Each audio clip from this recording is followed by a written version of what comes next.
It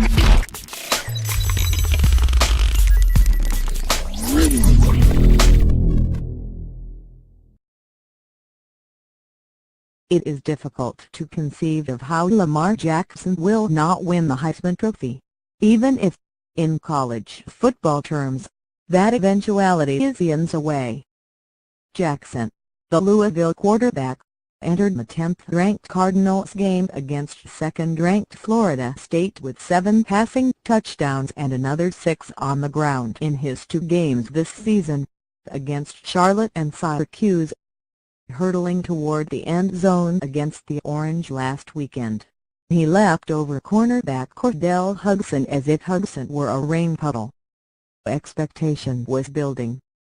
Louisville coach Bobby Petrino was worried before Saturday's game that the hype would hurt Jackson, the sophomore who was recruited out of South Florida. "Obviously, you get nervous because he's so young," Petrino said, "and you got all these things going around, and more interviews than he should have to do." Petrino added, "But he was able to focus. The interview requests are unlikely to cease after Saturday." Jackson led the Cardinals 3-0, 1-0 Atlantic Coast Conference to a 63-20 stomping of Florida State 2-1, 0-1 with another superb performance against a defense that had surrendered 14 points in its previous 6 quarters. Jackson threw 1 touchdown and 1 interception, amassing 216 yards on 20 throws, and rushed for 146 yards and 4 more touchdowns. His plays were something to behold and are likely to remain vivid in Heisman voters' minds for many weeks. A pass to wide receiver James Quick in the first half was a beauty. His 2nd touchdown of the game was a 14-yard sweep to the left off a fake handoff.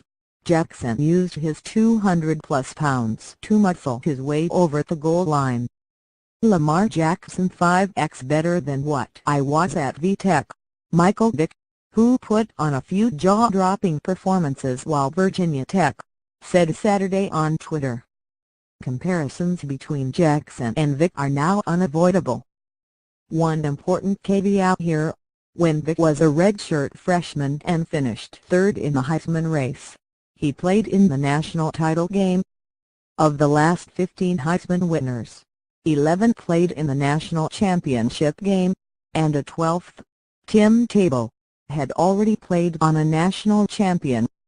Perhaps because of the greater exposure that comes with a title run, Heisman winners generally come from teams that finish extremely strong.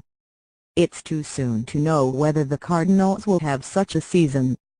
For instance, on the week that came at the same point last season, Louisiana State's Leonard Fournette spectacularly grabbed all the early Heisman buzz by gashing Auburn for 228 yards and 3 touchdowns on 19 carries.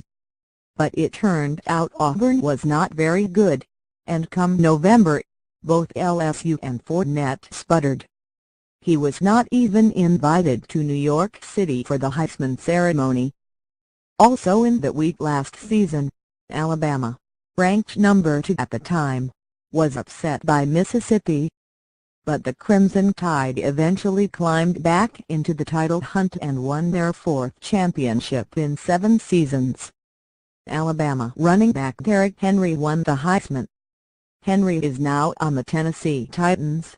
For what it's worth, Fournette banked 147 yards and 2 touchdowns on Saturday as number 20 leaders SU beat Mississippi State and improved to 2-1. All of this is a long way of saying, take Saturday's performances with a grain of salt. The advice goes for number 1 Alabama, which made up an early 24-3 deficit and survived a late scare to beat number 19 Mississippi 1-2. 0-1 Southeastern Conference 48-43, in Oxford, improving to 3-0, 1-0. It also goes for number 4 Michigan 3-0, which will probably self-flagellate as much as it celebrates after a 45-28 home win over lowly Colorado 2-1. Number 7 Stanford 3-0, 1-0 Pacific 12, which handled Southern California 1-2, 0-1 30-7, and number 12 Michigan State 3-0, which went into South Bend and beat number 18 Notre Dame 1-2 36-28, and hosts number 9 Wisconsin 3-0 next week. It even goes for some who lost. Number 22 Oregon's 35-32 loss at Nebraska 3-0 might have been unexpected in some quarters, but it is too early in the season to draw conclusions about the Ducks, who fell to 2-1. After all, what if the Cornhuskers go on to prove over the next 2 months that they are a great team? Even Florida State could recover, once the Seminoles rub Jackson's footprints off their bodies. Louisville still must travel to number 5 Clemson 3-0 in 2 weeks, and Clemson must travel to Florida State at the end of October. So the A.C.C.S Atlantic Division remains up for grabs. In fact, of those 3 contenders, the one with the toughest overall road is Louisville.